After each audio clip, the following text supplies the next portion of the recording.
إلي يومين ثلاثة أتفرج على مظاهرات أو اعتصامات الديوثين والنسويات الإشرنات، يلي ما احترموا دماء الشهداء ولا احترموا أهالي المعتقلين والمعتقلات اللي كل يوم يروحون على سجن صيدنايا يبكوا لأنه ما لقوا أولادهم أو أبنائهم كانوا مفقودين، أو العالم لساها المقابر الجماعية تجمع أعظام أولادها وأهلها.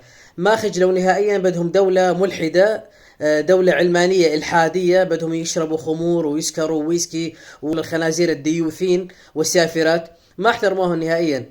لكن ويطالبون انه ما لازم يكون حكم اسلامي. رساله لهذول الحقراء الخنازير، سوريا لسه ما تحررت، لسه في شرق الفرات.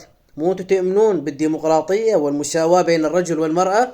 شيلوا هذا النشرنات اللي معاكم بواريد وروسيات وبيكيسيات، وانتم ياها روحوا انزلوا حررونا شرق الفرات. يلا حرروا شرق الفرات تنشوف.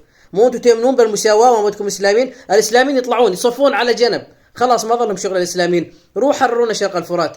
أما العالم الإسلاميين المسلمين السنة يقدمون ضحايا ويقدمون دماء ويقدمون شهداء ويقدمون أعراض، تاتجون أنتم الديوثين والشرنات المعاكم السافرات تحددون الحكم على كيفكم، شكل الحكم. أنا ما بدي ديوث يحكم أولادي ولا يحكمني ولا يحكم زوجتي. أنا ما بدي ديوث ولا بدي وحدة شرنة سافرة تتحكم بمستقبل بناتي أو أولادي. أنا ما بدي إياهم، ما بدي اياهم نهائيا بتاتا البتة. روحوا حرروها، جيبونا شرق الفرات ان كنتوا صادقين. قال ما بدهم اسلاميين. قال طيب هاي صار لها سوريا والوطن العربي صار له 100 سنة تحت حكم الملحدين والعلمانيين. وين الوطن العربي؟ وين سوريا؟ ظلم، قهر، فقر، جوع، تخلف بذيل الامم. وين شفنا منكم نحن؟ ايش شفنا من العلمانيه؟ صار لنا 100 سنه خايفين لي على البيره والكحول وخايفين لي على الكوندوم. هاي الخايفين عليها انتم يعني؟ تروح كل واحد منكم يحط بث صرمايه ويسكت. ما نريد نسمع اصواتكم، ما نريد نسمع اصواتكم نهائيا. صار لنا 100 سنه متحملينكم. اني ما اقبل يحكمني او يحكم ولدي او يحكم زوجتي او يحكم احد من يخصني يحكم واحد ديوث. انا ما بدي ديوث. اذا بدكم انتم ديوثين روح شوفوا لكم غير مكان.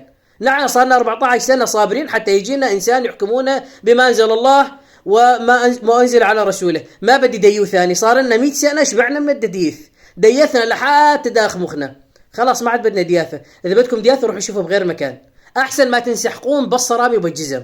روح حروا شرق الفرات انت للنسويات.